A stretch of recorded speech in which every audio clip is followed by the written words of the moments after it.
Welcome to The Direct Line, the official podcast of OADSP, with host David Rustio. If you have questions or would like to be a guest, please reach out to podcast@oadsp.org. I'm David Rustio, and today I'm speaking with Pete Moore. Welcome to the show, Pete. Hello, David. Thanks for having me. It's a pleasure to be here. How are you today? I'm doing fantastic. Despite the heat, it's really nice in here. It is really nice inside, but it is horrible outside. Yeah, it's pretty hot. But I was waiting for this day, these hot days last December, so I'm not complaining. I totally get it. Pete, tell us about yourself. I have lived a long, good life so far on this earth. So you're in your 80s, right? Yeah, I'm in the 80s, minus 30 something. But Okay.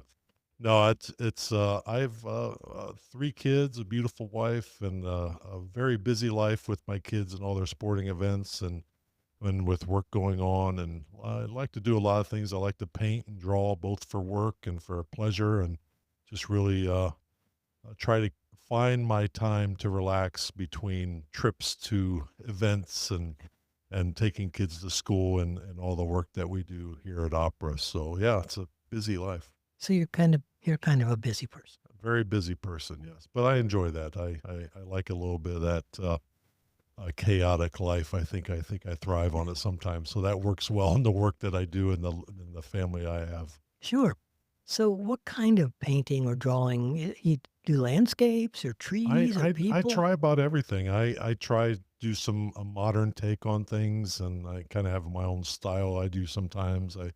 I like to draw buildings. I'm currently working on a painting of the Ohio State House, Okay. and just complete a painting of the Cathedral of Learning, where I went to college, University of Pittsburgh. So, and I like to do portraits every once in a while. So I do a lot of different kind of stuff. Portraits. So anybody famous or? No, just people I know. I don't. And do they have to sit for a long time so that you can? No, I just use pictures. No one wants to sit with me for that long. It could be days. Oh, okay.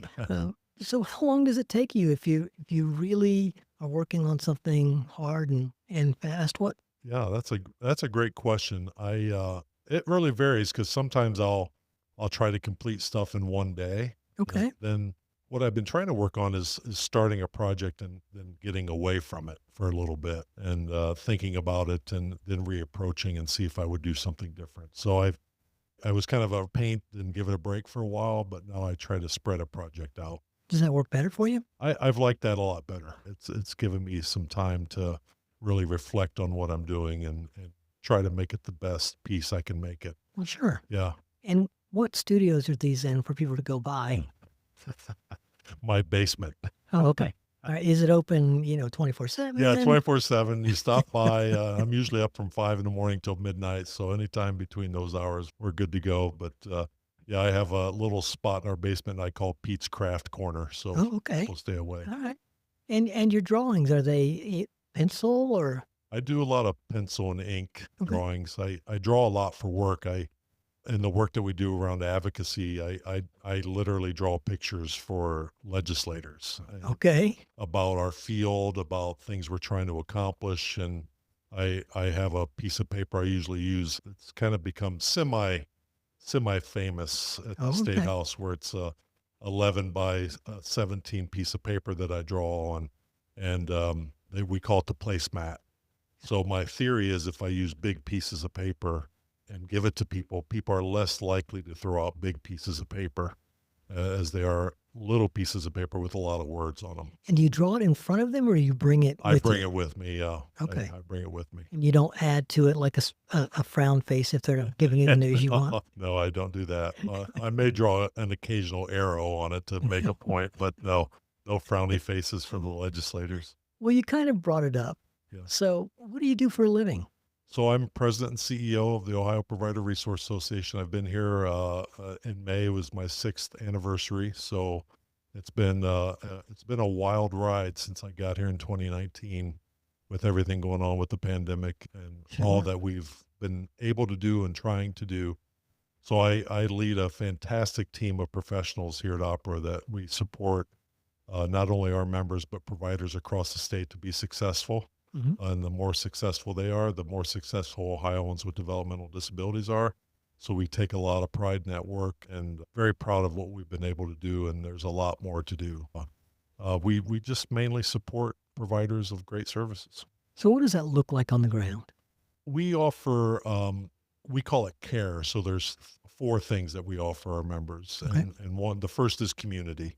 So we have a safe place to share ideas, to share concerns and everything that you're doing on a day-to-day basis, both at the level of running an organization or at the point of delivering a service. Sure. We try to cover all of that. And our team in this community, our opera team has expertise in a variety of areas to help our providers. Okay. The second area is advocacy. So I talked about drawing pictures for legislators. That comes under our advocacy.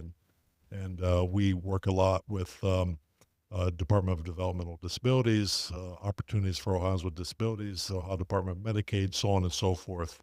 And so we really spend a lot of time communicating with them about projects we're working on, concerns we may have, and also part of that is working with state legislators. And this year we've really put more of a focus on working with federal legislature or U.S. senators, Sure. congressmen and women from Ohio. You kind of look like a linebacker. So do they I just, wish. I'm just wondering if they just say yes. Oh, no, I don't think, I was a lineman, by the way, so I really Okay. appreciate you thinking I'm a linebacker.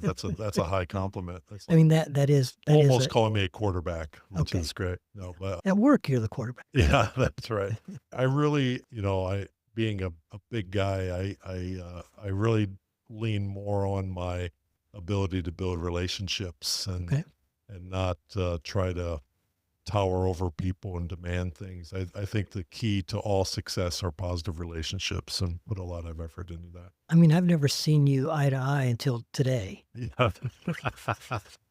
I try to stay low for you, David. I know a lot of people do, but I see new things in people Yes. that are tall when I interview them. What's the most challenging piece of the job? I just think navigating an evolving, ever-changing political environment is a challenge. Sure. And when I talked about the advocacy we provide, it seems to be getting more challenging in some ways to navigate. We had a very good rate increase with the last state budget. Sure. This one, the ranks have definitely closed in at the state house, so it gets a little more challenging to do that. Is that because we got such a big increase last time? Do you think that plays? I think that's part of it. I think a lot of the challenges do come from we received such a big increase last time. I do think there's an effort to really take hold of the tax revenue Sure. that generates both at the local level and at the state level.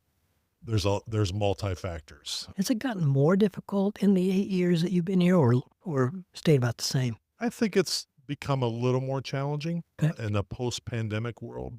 Sure. So we'll see how it goes. I think we have to take a fresh look at strategies. And I do think the strategies of the past, by simply going asking for help, are over, in my opinion. I think we have to put in a lot more work to find efficiencies in our system and to find ways to offer a service and make sure it's a quality service to be able to make those arguments for more investment in the future. So how much money, you can guess if you don't know, how much money goes into our system annually, Oh, I think we've reached the $1 billion mark. just in Ohio? Yeah, just in Ohio. We're the last I heard, we're about the third ranked highest in DD services and investment in DD services in the country. Okay.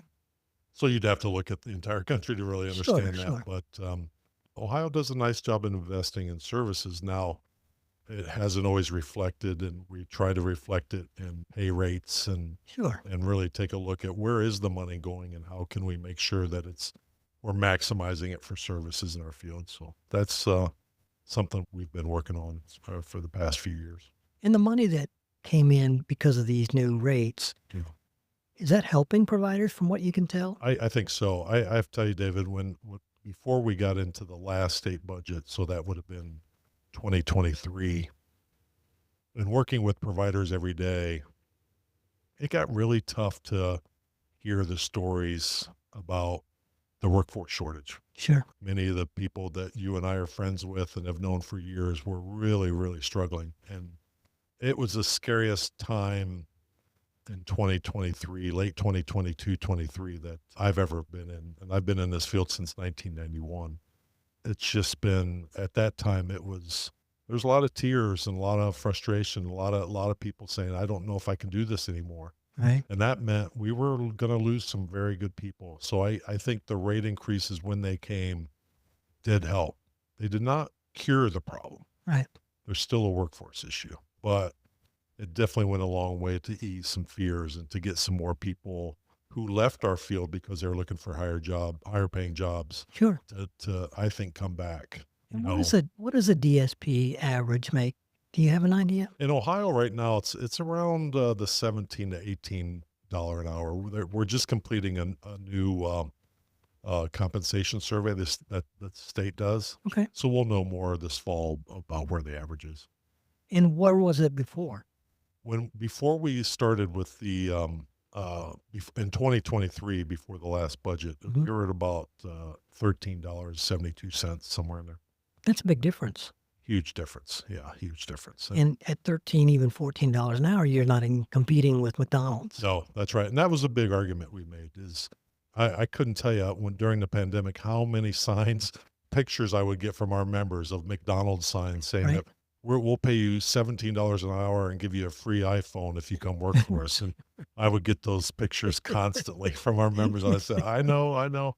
The challenge for us is the rates that our providers get. We're 100% reliant on state legislature Sure. to give us those increases. So we just can't charge more for a burger to make up the difference. We got to figure out how to work with state legislature to do that. Now, where do you think we'll be in 5 more years? Or That's a great question. I do think over the next few years, we're going to have to put some serious work into what is the future of our system? How do we sustain services? There's a lot of discussion about new kids coming up through schools that have higher needs than usual. There's a lot of discussion about aging parents of their children have developmental disabilities who don't even touch our system yet. So we're going to have to look at capacity and also how we support a workforce that provides a high quality service. And as you said earlier, David, that just doesn't happen if you're way below what the average Sure. wage is for all industries. Right. You're just not going to find quality people. So we've been working hard on that and have to continue to work hard on that while understanding population growth and Sure. everything that's going on. It's very, very complex, but we have to put the work in to understand it. So if I work at McDonald's, I probably have to fill out an application. Yeah. And is that it, probably? Yeah. I worked at McDonald's for 2 weeks. Okay. So I would recommend You were successful. I would recommend being a DSP. So what does it take to be a DSP? I think you want to really care about people and their success. And I think those are the people we're looking for. I Sure. think we can find people if we find people that really care for others, we can train them to do the job. And it's not an easy job. Not at all. I think a lot of the people who are in positions like mine started as a DSP and understand how difficult it is. And I think supporting people and surrounding them with a good work environment, a lot of support, a good pay is something that we have to continue to strive to do. And but it's so rewarding. I can't, the stories I could tell about, the interactions I've had over the years and just seeing people gain skills and ground in their lives there's nothing better than that. So I think people who are willing to put in that kind of effort, DSPs that want to put in that type of effort to build relationships, the rewards will be endless. So tell us a great story. I think the story that I tell a lot, and it's a story important to me, not only as a dad, but also as a turning point in my career, was the birth of our twins. Okay. So the story starts, and I'll try not to make this too long, David, but Okay. it starts on the Thanksgiving Eve of 2009.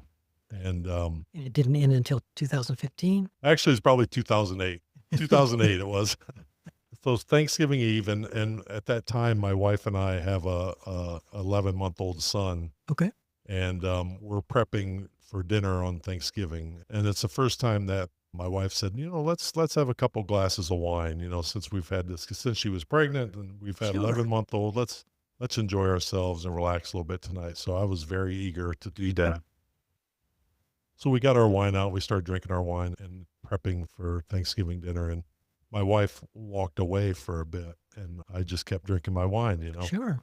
And she was gone for quite a while, but she came back and she took her glass of wine and dumped it into the sink and slapped her hand down on the table. And under her hand was a pregnancy test that turned out to be a positive pregnancy test. Congratulations. Yeah. Yeah. So I kept drinking wine. Yeah. I actually ran to the CVS pharmacy and picked up a couple more bottles of wine Smart. and 3 more pregnancy tests. But it was confirmed that, we're going to have a baby, and it was fantastic. And well, we did find out that first doctor's appointment, we thought we're going to have a baby. This is awesome. And the doctor goes, this sometimes happens with older parents. And I said, what happens with older parents? They said there's 2 heartbeats. So I kept drinking the wine. Did you take a bottle with you to the doctor? I should have. That would have been a great idea. But anyway, the pregnancy was progressing, and we were older. My wife turned 40 that year, and I was getting ready to turn 40. So we were older parents, and she had complications in April. Okay. And we took her to the hospital and found out that there was a complication with one of the babies. And so I said to the doctor, our doctor was there, Dr. Minnie, and I said, what are we going to do here? She goes, she needs to be on bed rest. I said, I'll take her home and we'll get her We'll do that. restful. Yeah. No, hospital bed rest. So not only are we going to have twins and there's complications, we have a son at home who's now 15 months old or whatever it is. Plus, you're going bankrupt. Plus, I'm going bankrupt by drinking wine. Well, I thought the hospital bill, but it could be a combination. That came later. But anyway, so my wife saved these babies' lives. She stayed on her back for a couple months in the hospital. Our son and I would go visit every night to make sure everything was good. But there's one thing that happened there, David, that I think is important. The day after Deb was admitted to the hospital, a doctor came in and drew some pie charts. And there were 3 pie charts, one for baby A, one for baby B across the top, and there's another pie chart below baby A. And these pie charts, basically, he drew up the chances that kids would survive, the chances that obviously that they wouldn't, and if they did survive, that they would have a disability. Sure. So my wife and I have worked in this field since we could really have an adult full-time job. And so that was a big eye-opening moment for me as a person who's worked in this field since 1991, and here we are in 2009, and there's a chance that my kids would be involved in the system. Sure. And it was tough. They were born very premature, a couple months premature. There was a lot of medical complications. There was a lot going on. And we spent a year in early intervention with Licking County. We live in Pataskala in Licking County. And Licking County did a fantastic job walking us through that and treated us well. But as a person who worked in this field for a long time, I had no idea what to expect. Sure. All the paperwork involved, all the, you're manipulating my kids, you're in our house, all this stuff. But it woke me up. That year in 2009 into 2010 gave me an opportunity to recommit to Ohio and Ohioans with developmental disabilities and everyone who works to support them. And there isn't a day that goes by that I don't think of 2009 and 2010 and think about how are we doing? Are we giving it our best every day, all day. And does the system allow us to do that? Is the funding there to help us do that? I am, and it's been unwavering for me. And I thought I always knew what it takes to be good to work in our field, and that is caring and compassion and all the things that we talk about. Sure. But that experience with our girls and that early intervention experience and the opportunity since 2009 to work with some of the best professionals I could ever work with has been just, I am so blessed to be here at Opera, where the providers that we work with are the most compassionate people I could ever imagine working with. Not to prolong my story, David, we probably have a time limit, but We don't. when I walked out of the interview here in this building for this job, I got in my car, my red Toyota 2014 Camry that I still have, and I wept because I just thought, if I am fortunate enough to get this opportunity, I'm going to take full advantage of it. And it's hard work, but knowing what we have the chance to accomplish is just such a motivator. And that story that I told about the kids is what I hang on to. Well, thank you, Pete. Yeah, thank you. Thank you for being on the show today and It's great to and be for here. your stories. Thanks for all you do, David. This is you doing this work with the podcast and everything you do. You're such a positive force. And I mean that very sincerely. Thank you so much. Appreciate that. Thank you. Have a great day. You too. Thanks for listening to The Direct Line. If you or your organization would like to be guests on this podcast, please reach out to podcast@oadsp.org. As long as you support people with developmental disabilities, we would love to hear your story. There is no cost, and we come to you.